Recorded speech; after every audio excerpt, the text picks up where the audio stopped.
Commençons par une canalisation. Ceux qui font de la méditation, mais vous allez voir que cela peut résonner avec d'autres activités, vous remarquerez que pour réellement entrer en méditation, il vous faut obtempérer avec le silence. Il vous faut vous résoudre à laisser de côté, pour un temps, toutes vos préoccupations. Le mental, qui est si souvent, sans dire toujours, dans l'urgence, vous fera certainement remarquer son mécontentement. Mais si cette volonté émerge de l'âme, vient de votre propre décision, alors vous arriverez à mettre toutes ces choses de côté et à entrer en méditation. La vague de paix et d'amour qui survient en votre cœur au moment de cet abandon total, c'est cela le lâcher-prise. Nous pouvons ajuster la vision intérieure que nous avons devant ce terme, lâcher-prise, car il est très imagé et nous nous voyons comme si nous étions accrochés à un mur ou à une falaise et que nous nous demandions à nous-mêmes de tout lâcher et de tomber dans le vide. C'est une vision quelque peu effrayante, n'est-ce pas ? Nous préférons le terme « abandon ». Non pas abandonner vos désirs, vos préoccupations, mais vous abandonner, vous, à la source de toute vie, à l'intelligence inéluctable demeurant en chaque particule de vide de cet univers. Car si nous en revenons à la première image, effectivement, tout est vide. Et cet abandon revient finalement à ce saut dans le vide. Mais il faut pouvoir y goûter pour se rendre compte que ce vide est plein. C'est seulement qu'il n'adopte pas de forme, il n'adopte pas de possibilité en particulier. Le vide est en soi toutes les possibilités en même temps. C'est pour cela qu'il vous semble manquer de repères, car il n'y a rien en particulier sur lequel vous pouvez vous reposer dans le vide. Mais en revanche, il est beaucoup plus stable que quelque chose en particulier, puisqu'il est tout. Et cela implique que vous vous reposiez totalement et non pas en partie. S'il y a encore une partie de vous qui s'accroche quelque part à quelque chose en particulier, alors vous n'êtes pas comme le vide, totalement là, reposant sur ce tout. Ce sera tout, d'ailleurs, pour la canalisation. Maintenant, nous allons passer à la lecture des cartes. Merci de nous avoir écoutés. En terminant cette canalisation, il est 22h22. Je rentre alors le chiffre 222 dans l'application de mon portable Ange et numéro et je ris doucement en voyant le message qui suit. Ayez confiance en ce que tout se déroule exactement comme cela est censé l'être, avec les bénédictions divines pour tous ceux concernés. Lâchez prise et ayez la foi.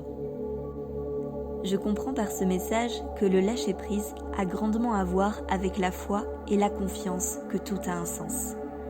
Il y a un chemin tout tracé pour nous, le plus facile, le plus beau, celui rempli de bénédictions et de protections, tout illuminé de signes et de synchronicité, comme autant de lanternes bordant notre route. Nous détenons le libre arbitre et nous sommes libres de choisir toute possibilité, comme de choisir de nous abandonner au chemin qui est tout spécialement conçu pour nous. Conscient que l'univers nous aime et que chaque parcelle de notre être en tirera le plus grand bénéfice pour notre plus grand bien et pour le bien de tous. La carte du nom, N-O-M, comme dans le verbe nommer, tombe en premier. On me fait remarquer que l'anagramme du mot non est mon, M-O-N, l'adjectif possessif.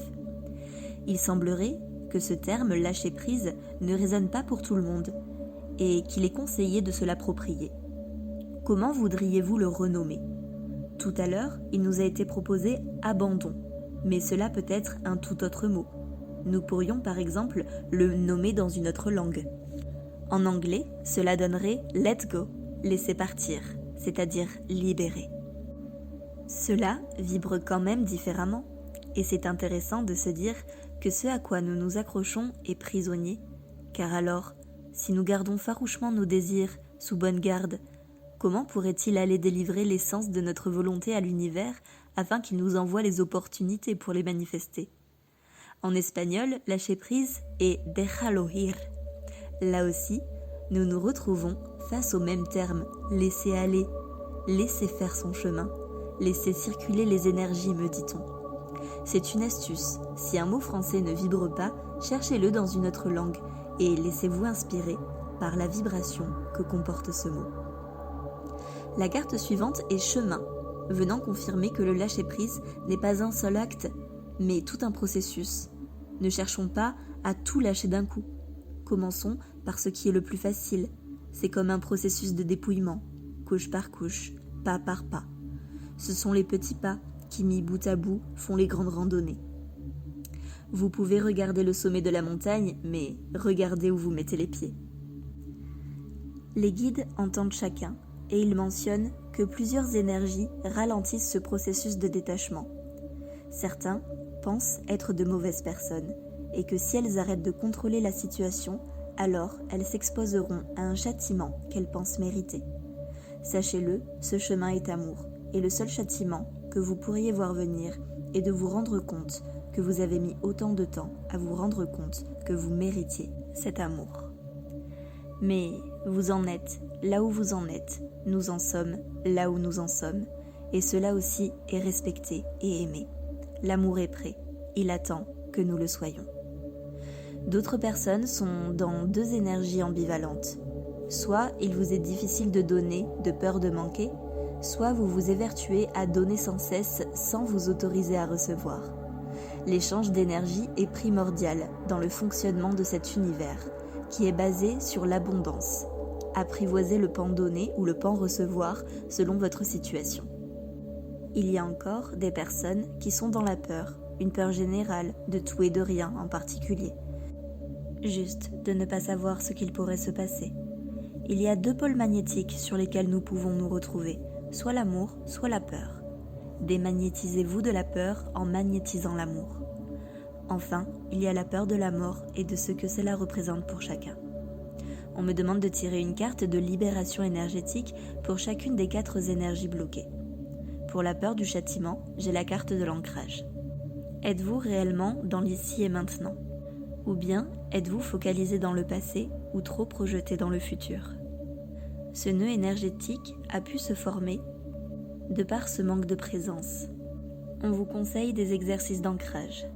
Marchez pieds nus dans la terre en conscience. Reconnectez-vous à la nature, aux éléments et aux choses simples. Si vous possédez le livre des pensées d'Anka, Déprogrammation de l'autosabotage et reprogrammation générale positive de vos pensées, relisez-le autant de fois que vous en ressentez le besoin, notamment le passage sur l'ancrage.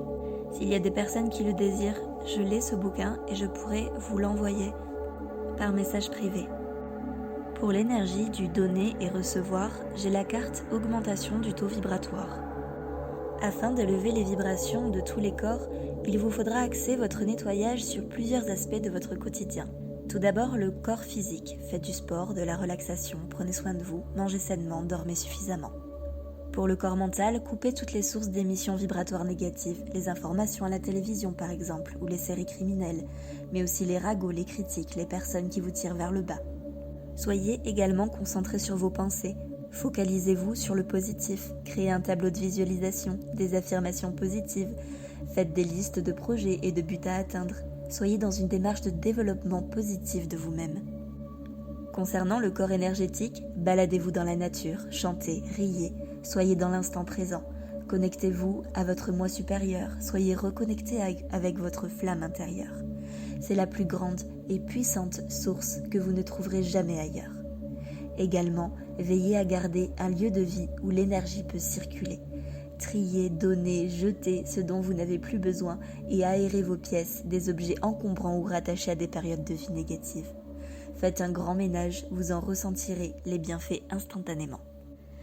Pour l'énergie de peur, j'ai la carte matérialisation, qui vous invite simplement à matérialiser votre libération par un acte symbolique. Cela peut passer par l'écriture d'une lettre, que vous jetterez ou brûlerez avec précaution par la suite. Vous pouvez également vous rendre près d'un point d'eau et trouver une pierre ou un galet sur lequel vous noterez votre problématique et que vous jetterez ensuite à la mer, dans le ruisseau ou dans la rivière.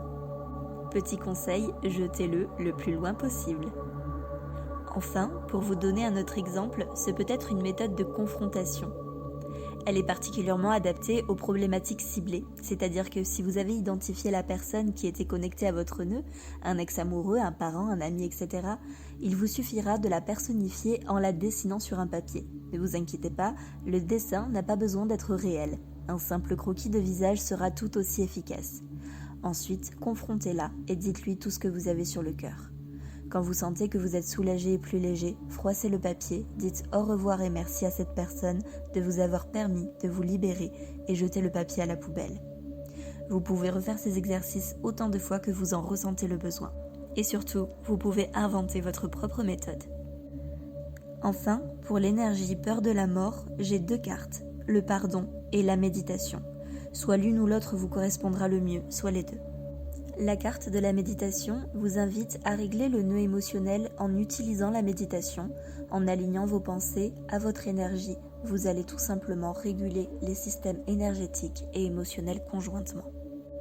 Pour ce qui est de la carte du pardon, elle vous invite à plonger au cœur de votre monde intérieur pour comprendre quelle partie de vous n'a pas été libérée.